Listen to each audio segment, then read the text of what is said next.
అందరికి నమస్కారం. నేను శిరీష. ప్రస్తుతం మనతో పాటు ఉన్నారు ప్రముఖ జ్యోతిష్య వాచస్పతి బ్రహ్మశ్రీ పోతుకొచ్చి చంద్రమౌళి శాస్త్రి గారు. గురుగారితో మాట్లాడదాం. నమస్కారం గురుగారు. ఓం శ్రీమాత్రే నమః. ద్వాదశ రాశులు అయిన ఏ రాశుల వారికి గృహయోగం ఉందంటారు బలంగా? ఓం వసుంధరా దేవ్యై నమః.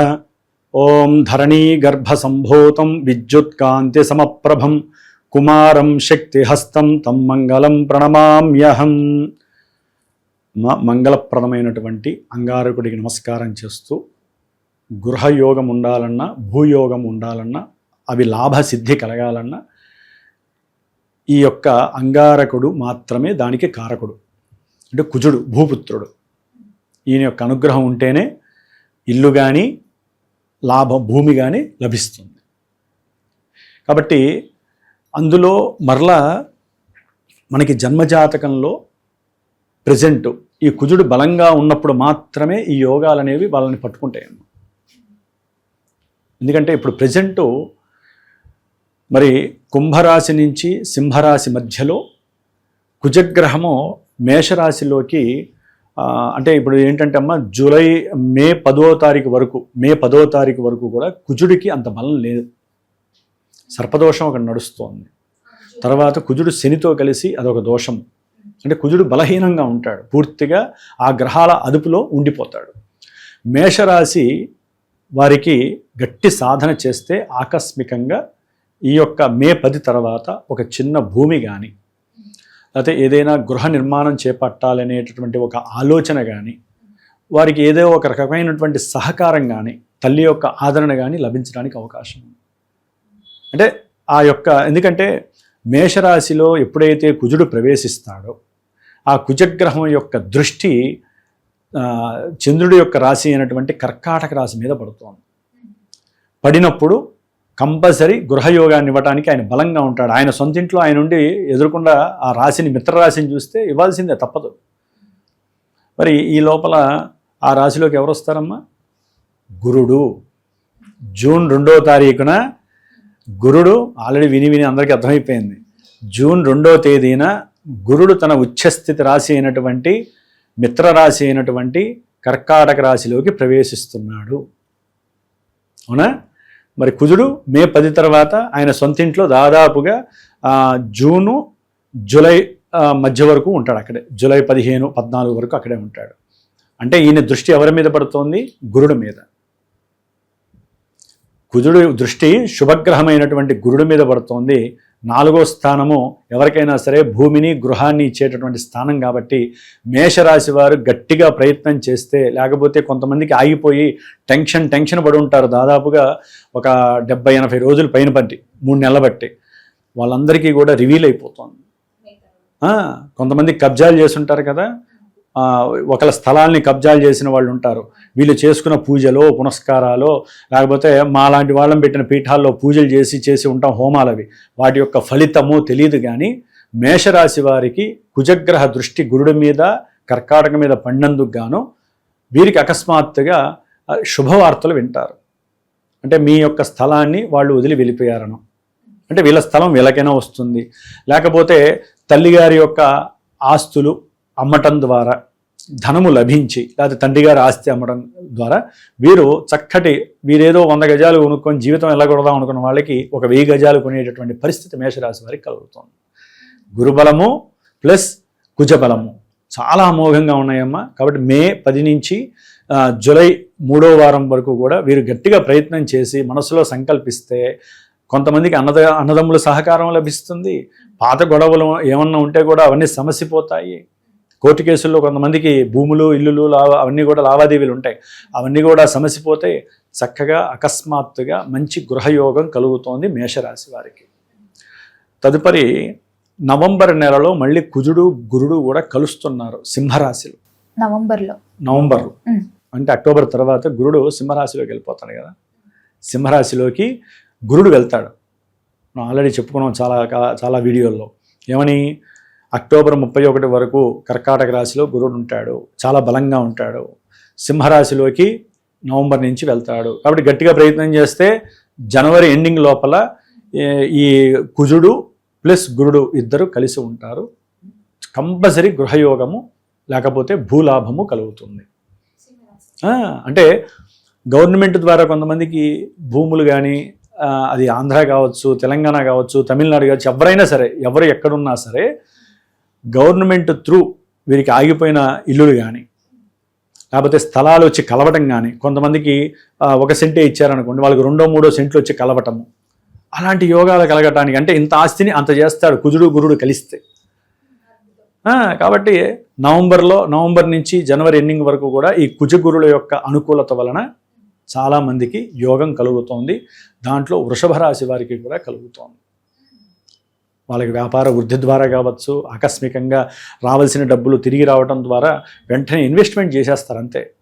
మంచి రియల్ ఎస్టేట్ ఎక్కడ ఉందో చూడవే, అది మంచి అపార్ట్మెంట్లో 10 కోట్లు తక్కువ లేకుండా ఉండాలనుకునే వాళ్ళు కూడా ఉంటారు కొంతమంది అనుకుంటారు మాకు 20 లక్షలు ఎక్కడైనా దొరుకుతుందేమో. ఎవరికి దొరికినమ్మా గంతకి దగ్గర బొంత అని, ఎవరికి దొరికేది భగవంతుడు వాళ్ళకి ఇసిరేస్తూ ఉంటాడు, అదే వాడికి చాలు. ఏమీ లేని వాళ్ళు ఉంటారమ్మా, వాళ్ళకి గవర్నమెంట్ ఇచ్చే 40 గజాలు ఎక్కువ కదా, 42 గజాలు చక్కగా ఇల్లు ముచ్చంలా కట్టుకుంటారు, పని ఉండదు పాడుండదు, పని మనుషులతో పని లేదు, ఇలా అంటారు అయిపోయాయి. ఎక్కడ చూసినా వాళ్ళదే ఇల్లు, ఎటు చూసినా వాళ్ళే కనిపిస్తూ ఉంటారు. కాబట్టి యోగం అది. కొంతమందికి మరి ఇల్లులు ఇచ్చిన వాళ్ళు ఉంటారు గవర్నమెంట్, వాళ్ళకి చక్కగా అనుకోకుండా అది బాగుందా బాగాలేదో తర్వాత విషయం, అసలు కొన్నాళ్ళు ఉండే యోగం కలుగుతుందిగా, వాళ్ళు ఏదో ఎదురు చూస్తూ ఉంటారు, అవన్నీ కూడా రివీల్ అయ్యే అవకాశాలు ఉంటాయి. కాబట్టి ఈ విధంగా ముఖ్యంగా కుజుడు గురుడు కూడా జూలైలోనూ మనకి ఆగస్టు సెప్టెంబర్ మధ్యలో కుజుడు గురుడితో కలిసి ఉంటాడు. ఇక్కడ మనకి కర్కాటక రాశిలో కలిసి ఉన్నప్పుడు తప్పనిసరిగా కొంత ప్రయాసలతో కూడి కొంత వీరి ఎంత కష్టపడతారంటే గృహయోగం కోసం, భూమి కోసం, వాళ్ళ యొక్క భూముల కోసము అంత కష్టపడి దాన్ని సాధించుకునే యోగము కర్కాటక రాశి వారికి ఉంటుంది. అంటే కుజగురులు ఎక్కడైతే కలుస్తారో వారికి కంపల్సరీ గృహయోగము భూలాభము కలుగుతుంది. అది కూడా అమ్మ జన్మజాతకంలో ఆ యోగాలు కలవాలి. ఇప్పుడు గోచారం అనేది ఎప్పుడు ఏం చెప్తాను, జన్మజాతకము ఎదురుకుండా అద్దం పెడితే ఆ రిఫ్లెక్షను గోచారమే, అప్పుడు వీళ్ళకి అది లింకు పడుతుంది. అంటే సూర్యుడు అనేవాడు జన్మజాతకం అమ్మ, చంద్రుడు అనేవాడు అద్దంలోంచి వచ్చిన రిఫ్లెక్షన్. చంద్రుడికి డైరెక్ట్గా కాంతి పరావర్తనం లేదు, కాంతి లేదు ఆయనకి.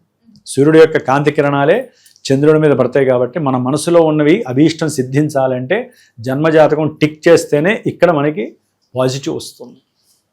కాబట్టి మీరు అడిగినట్లుగా వీరికి ఎవరికి మనకి మకర రాశి వారికి ఆ జూలై ఆగస్టు అనేటటువంటి ప్రాంతంలో గురుబలము, కుజుడు నీచ స్థితిని గురుడు ఉచ్చ స్థితిని కలిసి ఉండి తప్పనిసరిగా యోగాన్ని ఇస్తున్నాడు. భూలాభ సిద్ధి కానీ గృహయోగ సిద్ధి కానీ. ఎందుకంటే మకర రాశి వారికి ఆయన చతుర్థాధిపతి లాభాధిపతి అయ్యాడు కాబట్టి కంపల్సరీ జరుగుతుంది. అట్లాగే ఇందాక చెప్పినట్టుగా మేషరాశి వారికి ఉంది, వృషభ రాశి వారికి కూడా నవంబర్లో ఉంటుంది. ఆ తదుపరి తులారాశి, ఒక రకంగా తులారాశి వారికి కూడా ఒక రకంగా యోగదాయకం అనే చెప్పాలమ్మా. తులారాశి వారికి నవంబర్ నెలలో కుజగురులు ఇద్దరూ కూడా అక్కడ ఉండటం ద్వారా కంపల్సరీ వారు ప్రయత్నం చేస్తే మటుకు ఒక భూమి అయినా కొనడానికి అవకాశాలు ఉంటాయి. అంటే ఒక మంచి ఉద్యోగం ద్వారా తులారాశి వారు ఎక్కడో అక్కడ భూమి కానీ లేకపోతే వాళ్ళ పేరు మీద ఒక ఇల్లు కానీ కొనేటటువంటి అవకాశము తులారాశి వారికి కలుగుతుంది. కాబట్టి గ్రహాల యొక్క స్థితిగతులు ఉన్నంతలో కొంతమంది రాశుల వారికి గృహయోగాన్ని భూలాభాన్ని కూడా చాలా చక్కగా ఇస్తున్నాయమ్మ. కాబట్టి మేషము, వృశ్చికము, తుల, అట్లాగే మకరము, సింహము వీరికి అవకాశాలు చాలా మెండుగా ఉన్నాయి. మరి గురువుగారు సహజంగా అందరికీ సొంతింటి కళ అనేది ఉంటుంది, మాకంటూ సొంత గృహం ఉండాలని.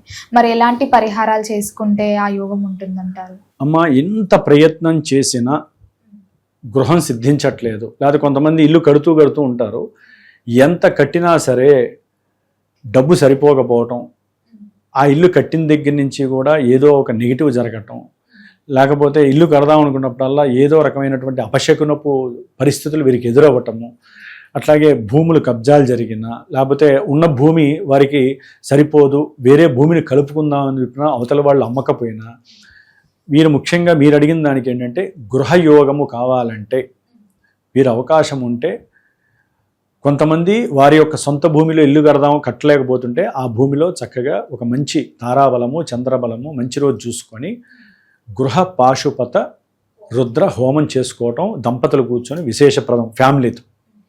శంకుస్థాపనప్పుడు చేసేది వేరు, వాస్తుతో కూడింది. ఇది ఓన్లీ పరమేశ్వరుడికి విన్నవించుకుంటున్నారు. వాటికి మూల బీజాక్షరాలు ఉంటాయమ్మా.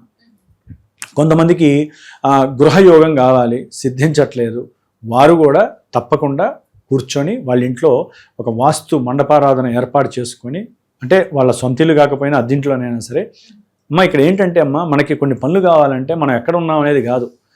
ఇప్పుడు సొంత ఇంట్లో కూర్చున్నవాడు ఇంకా సొంత ఇంటి గురించి ఎందుకు చేస్తాడు? వాడు దానికోసం ప్రయత్నం చేస్తున్నవాడు చేయాలి. ఏం చేయాలి? కూర్చొని ఒక మంచి రోజున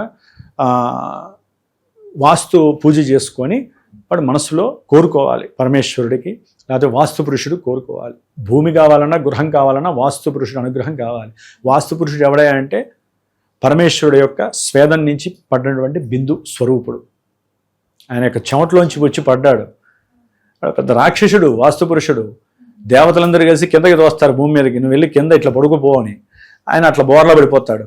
అందుకని ఆయన్ని ఎవరైతే అర్చిస్తారో, ఎవరైతే హోమం చేస్తారో వాళ్ళకి కంపల్సరీ యోగం కలుగుతుంది. ఇక్కడ ఇంకా ఎక్కడ ఉన్నాయి మన గృహప్రవేశం గురించి ఏదైనా చెప్పుకుంటే అప్పుడు చెప్తాం దాని గురించి, వాస్తు పురుషుడి గురించి.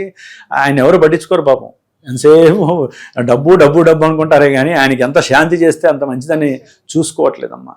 కాబట్టి చక్కగా వాళ్ళ ఇంట్లోనైనా సరే గృహ పాశుపత రుద్ర హోమాన్ని చేసుకోవాలి, వాస్తు పురుషుణ్ణి ఆరాధించి. ఇల్లు అయితే మనకి స్థలంలో వాస్తు పురుషుని ఆరాధన కల్లా ఒక కలశ రూపంలో పెట్టేసి గృహం నిర్మించుకోవడానికి చేసుకోవాలి. ఇట్లా చేసుకోవాలి. లేదా భూమి పరంగా కానీ గృహపరంగా కానీ ఏ కోరిక ఉన్నా అది నెరవేరకపోతే ఓం వసుంధరాయే నమః, ఓం వసుంధరాయే నమః అని వారికి మనసులో కోరిక చెప్పుకొని రోజు మొత్తంలో ఒక 108 సార్లు ఆ వసుంధర అంటే భూదేవి చేసుకోవాలి. భూమి కావాలి ఎంతో కొంత అనుకున్న వాళ్ళు ధరణీ గర్భ సంభూతం కుజగ్రహానికి సంబంధించిన స్తోత్రాన్ని రోజు 70 సార్లు 70 రోజులు చేయండి. 70 రోజుల్లో ఆయన ఏదన్నా అవకాశం ఇస్తాడు మీకు. ఒకటమ్మా, మేము బల్లగుద్ది చెప్పక్కర్లా, మీ మనసు ఆ అంతరిక్షం విని మీకు ఏది కావాలో అది ఇచ్చేస్తుంది. సాధన చెయ్యాలి, అంతే కదమ్మా. అట్లాగే ఎవరైతే ఈ గృహం కావాలనుకున్నారో వారు కూడా ఈ విధంగా చేసుకొని సెల్ఫ్గా కొన్ని చేసుకోవాలి. బ్రాహ్మణుడు, పురోహితుడు, గురువుల ద్వారా మూలమంత్ర బీజాక్షరాలతో చక్కగా ఈ విధంగా గృహ పాశుపత యోగాలు ఇలాంటివి చాలా చేయించాం కాబట్టి ఆ యొక్క అనుభవంతో చెబుతున్నామే కానీ ఏదో పుస్తకాల్లో చదివేసి చెప్పడం కాదమ్మా. ఒక్కదానికి ఒక్క రెమెడీ ఇచ్చాడు మనకి వేద పురుషులు, మనకి ఋషులు. అవి అనుభవిస్తూనే మనం మూమెంట్స్ని ముందుకు తీసుకెళ్తున్నాం. అయితే అంత ఇది కాదు. ఏదైనా సరేనండి, జన్మజాతకంలో మనకి చతుర్థ స్థానము లాభస్థానము కుజుడు అనుగ్రహిస్తేనే భూలాభము కానీ గృహలాభము కానీ ఉంటుంది. మీ జాతకంలో ఈ 3 కనుక సరిగ్గా లేకపోతే, ముఖ్యంగా లగ్నాధిపతి బలంగా లేకపోతే మీరు ఎంత ముందుకు పరిగెత్తినా మీకు అడుగడుగున రాళ్ళు రప్పలు తప్ప మీకు కావలసినటువంటి అసలైనటువంటి ఆ యొక్క సుగంధ పరిమళాలతో వెదిలేటటువంటి మంచి పంట అయితే కనపడదు. భూమి అంటే పొలాలు కావచ్చు, లేకపోతే భూములకి కొంతమంది పారిశ్రామికవేత్తలు పెద్ద పెద్ద స్థలాల గురించి ఎతుకుతూ ఉంటారు, ఎకరాలు. దాంట్లో ఎన్నో ఇబ్బందులు పడేవాళ్ళు ఉంటారు. కంపల్సరీ అటువంటి వాళ్ళైనా సరేనమ్మా ఆ దోషాలు పోవటానికి లక్ష్మీ సుదర్శన హోమాలు ఇలాంటివి చాలా ఉన్నాయమ్మా. ఒక్కొక్క వేకు ఒక్కొక్క హోమాలు ఉంటాయి. అందరికీ ఒకటే హోమం పనికిరాదు. కొంతమందికి భూమి ఇందా చెప్పాను కదా గృహ పాశుపతం, దానికి ముందు ఏం చేయాలంటే భూసూక్తానికి సంబంధించిన హోమం కూడా చేస్తారు. భూసూక్తము దానికి ఏంటంటే 11 రోజులు బ్రాహ్మడి చేత భూసూక్తాన్ని రోజుకి 108 సార్లు జపం చేయించి ఆ నీళ్లు జల్లాలి. ఏది వాళ్ళ స్థలంలో ఇల్లు కట్టుకోవాలంటే. ఇట్లా వేరియస్ టైప్స్లో ఉంటాయమ్మా మనకి పరిహారాలు. అది యజమాని యొక్క మానసిక స్థితి, ఆర్థిక స్థితి, దీన్ని బట్టి ఆధారపడి మూమెంట్స్ చేస్తే కంపల్సరీ ఇందాక మనం అనుకున్నటువంటి కొన్ని రాశుల వారికి తప్పనిసరి యోగము ఉంది. ఏదైనా సరే ఒక భూమి కొనాలన్నా, ఇది పర్సనల్ అడ్వైజ్ అమ్మా, భూమి కొనాలన్నా గృహాన్ని కొనాలన్నా లాయర్ సలహాలు చాలా జాగ్రత్తగా తీసుకోండి. అక్కడ వెనకాడతారు, అక్కడ వాళ్ళకి ఏదో డబ్బులు ఇవ్వాలి అని చెప్పి ఉద్దేశంతో ఎక్కడ పెడితే అక్కడ సంతకాలు చేస్తారు. కొంచెం ఆచితూచి డాక్యుమెంట్ మాత్రం కంపల్సరీ చూపించుకోండి. లేకపోతే ఎన్ని పూజలు చేసినా మనుషులు చేసే వింత ప్రవర్తనల ముందు గ్రహాలు కానీ దేవుళ్ళు కానీ ఏమాత్రము మీకు ఏం చేయలేరు. వాళ్ళు ఓన్లీ అవకాశం ఇస్తారు. మన భూలోకంలో రాక్షసుల కన్నా ఘోరమైన సమానంలో మనుషులు ఉన్నారు. వాళ్ళు ఎంతసేపటికి వాళ్ళ ఆస్తుల కన్నా వాళ్ళ మనుషుల కన్నా వేరే వాళ్ళ ఆస్తులు కావాలి. కాబట్టి ఇక్కడ జాగ్రత్తలు తీసుకుంటూ ముందుకు వెళితే చక్కగా గృహస్థులు అవుతారు. అంటే పెళ్ళైన వాళ్ళే కాదు, గృహాన్ని పొందిన వాళ్ళు కూడా గృహస్థులు అవుతారు. భూ విక్రయించే అంటే భూమిని ఎవరైతే కొంటారో వాళ్ళు భూస్వాములు అవుతారు. ఎకరాలు ఉంటే ఒకప్పుడు భూస్వాములు, ఇప్పుడు 60 గజాలు నేను చాలా చూశానండి, 10 గజాల్లో కూడా 3 అంతస్తులు కట్టుకున్న వాళ్ళు ఉన్నారు. నాకు తెలిసి నేను గృహప్రవేశం చేయించాను, వాళ్ళంతా భూస్వాముల కిందే లెక్క. భూ లాభ యోగము, గృహ లాభ యోగము చక్కగా కొంతమంది రాశుల ముందు మనం చెప్పుకున్న వాళ్ళకు ఉంది. వాళ్ళు ఈ ప్రయత్నాలు చేసుకోండి, మీకు సిద్ధి కలుగుతుంది. గురుగారు మొత్తం మీద మాకు తెలియని మంచి విషయాలు తెలియజేసినందుకు ధన్యవాదాలు. శుభమస్తు.